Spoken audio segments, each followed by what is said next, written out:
travel with a luxury watch? Would it get magnetized or damaged or stolen? I've traveled with a bunch of different kinds of watches over the years, from ceramic Omega to steel Rolex, IWC, titanium Longines, Seiko, Cartier, Grand Seiko, Zelos, even my gold day date. And I've never had a watch magnetized or lost or damaged or stolen. In fact, I've had really good experiences traveling with traditional mechanical watches. Now, I don't travel a ton, but I do travel pretty regularly. I would say a little bit more than the average American. Sometimes I travel for work. Sometimes I travel for collector meetups or sporting events, or sometimes just to visit family. And that's what I did recently. I just got back from visiting the state that I grew up in, which is Alaska. I took my family to visit all my remaining family still in the state. And I took 2 watches for this trip because we were going to be in Alaska for a little over a week. And I think most normal people would have just brought 1 watch. But I brought 2 just in case I got bored of one of them, as one does as a crazy watch enthusiast. And spoiler, I didn't get tired of my 1 watch. I didn't need to use the backup watch on this trip. So I was kind of a normal person for about a week, just wearing 1 really good watch. Who would have thought? I took 2 Seikos, 2 Prospex models. And why did I choose those? Well, we were going to be doing a lot of outdoor things.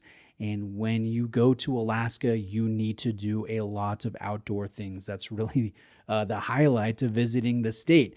I knew we would climb at least 1 mountain, hike to view a glacier, visit a lake, and do other outdoor things. So I wanted to bring a watch that was tough, waterproof, accurate, adjustable, legible in daylight or in darkness. And I've got to say, as Alaska is known as the land of the midnight sun, it was still surprisingly bright outside, even past 11 p.m. So the watches I brought, they really didn't see the dark that much. Now, thanks to Exquisite Timepieces for sponsoring today's video. Exquisite is my recommended Seiko AD. They carry Seiko, King Seiko, Grand Seiko. They carry, in fact, about 55 other luxury brands. So if you're shopping for a new watch, or maybe you want to trade in an old watch for a new watch, I definitely recommend them, and a link is below.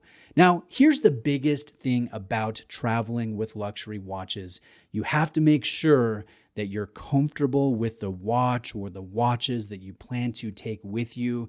You have to make sure that they're well suited to the different activities that you want to do. If you're doing a lot of sporty things, bring a good sports watch. If you're doing a lot of business meetings, bring the appropriate watch for that.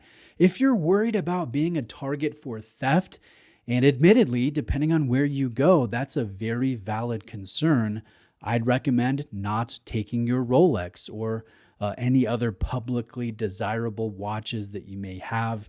There's nothing wrong with bringing a good Seiko or Casio or G-Shock to enjoy when you travel. Above all, just be comfortable with your selection.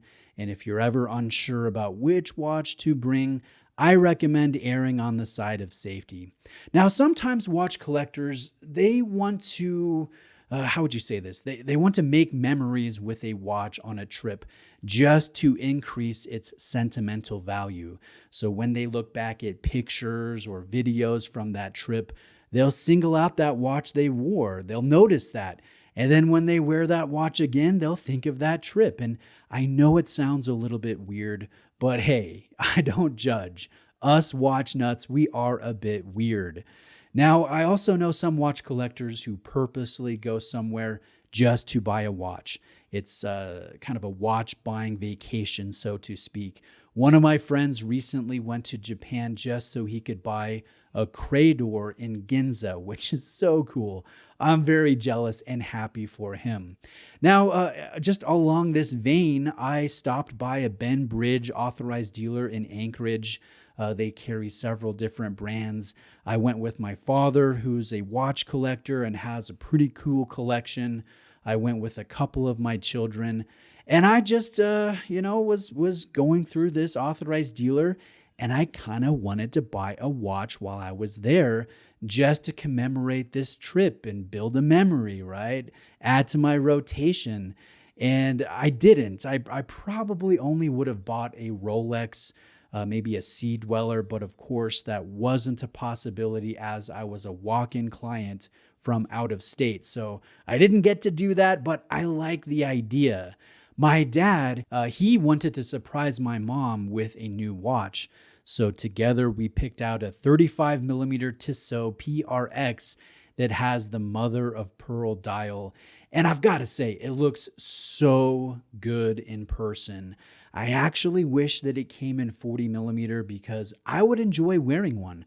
I know mother of pearl is traditionally a lady's material, or they are found on ladies' watches, but man, it looked great. I would absolutely rock one as a gentleman. Now, my mom, she really liked this surprise. She wore it for the rest of the time that we were up in Alaska. I'm sure she's wearing it right now.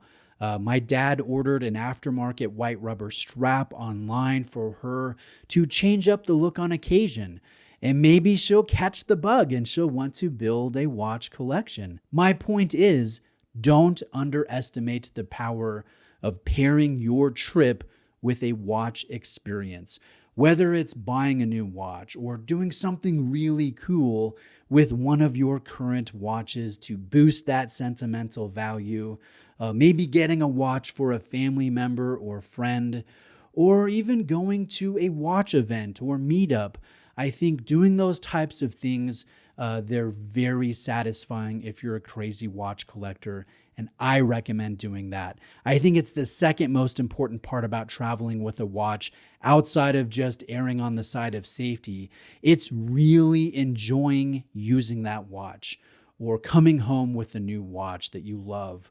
I loved taking the Marine Master 300 on this Alaska trip. I think it was the perfect watch for all the different things that we did. But more than just being functional, it has the sauce. It's beautiful. It's dynamic. It slides under the radar. This dial is gorgeous. The hands are one of my all-time favorite hand designs. This connection with the watch, this X factor, I think it's just as important as being comfortable with your selection and picking the right watch to travel with, erring on the side of caution. You have to enjoy that watch. I think that leads to the best experiences. And I'll end with one thing. Technically, for my Marine Master 300 to have been the perfect luxury travel watch, it would have been nice to have a time zone hours complication or a true GMT complication so I can adjust the time without hacking the balance when I cross time zones. But let's not get carried away here. Did the 30 or 40 seconds it took me to adjust the time when I went from Utah to Washington in our layover or up to Alaska and back, did that really negatively affect or impact my experience? No, not at all. The perfect traveling watch, it might be a Rolex GMT Master 2, or it might be an Omega with an 8900 movement like the Creamsicle. But every watch, whether it's those or others, they have their pros and cons. So at the end of the day, you can make almost any watch be the ultimate travel watch for you. So I recommend being in this hobby for yourself. Don't collect or wear watches to impress others. That's my opinion. Thanks for watching today. Please like and subscribe.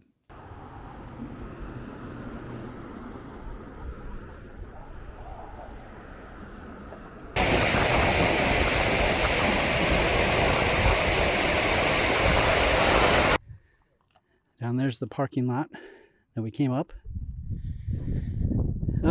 That patch of no forest is the Air Force Base, and then the Kinnick Arm, and then you can't really see it. It blends in with the clouds. But down there you can see just a bit of Denali, which is hundreds of miles away, but you can view it because it's so tall.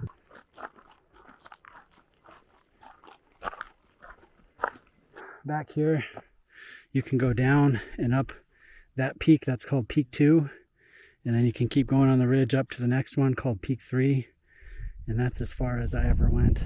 I did Peak 3. a few times. But yeah, just an absolutely gorgeous valley. Haven't seen any wildlife yet, but yeah, just beautiful. There's another one over there.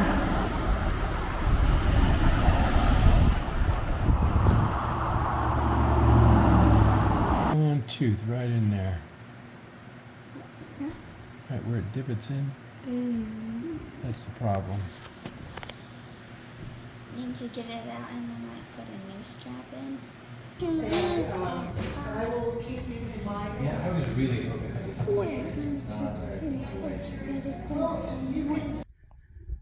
But so pretty. This is kind of like an easy family-friendly hike. We're here with Grandma and Grandpa. This is my daughter coming up to see me wearing my sweater. And back here you can see Anchorage. Well, part of Anchorage, it's getting covered in cloud.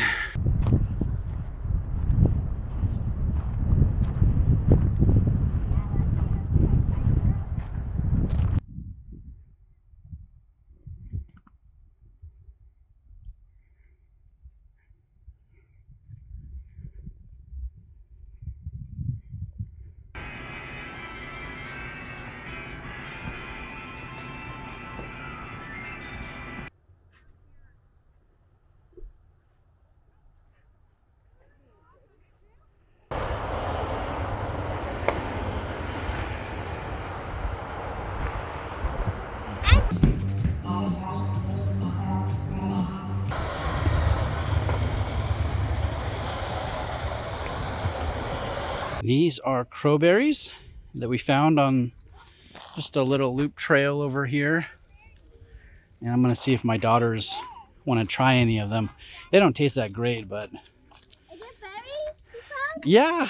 You guys ever had a crowberry? No. Pick one and try it. Tell me what you think. I'm gonna bring one to Grandma. Alright, what do you think, Bella? Yummy. Yummy! What do you think, Lexi? Tastes kind of like a sour. Let's see if Mom wants one. You want to try a crowberry? They taste like sourless, tasteless blackberries. You want one, Grandpa? No. They're sour. Yeah? Alright, these two are mine.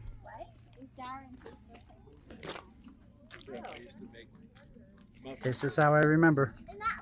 Not great.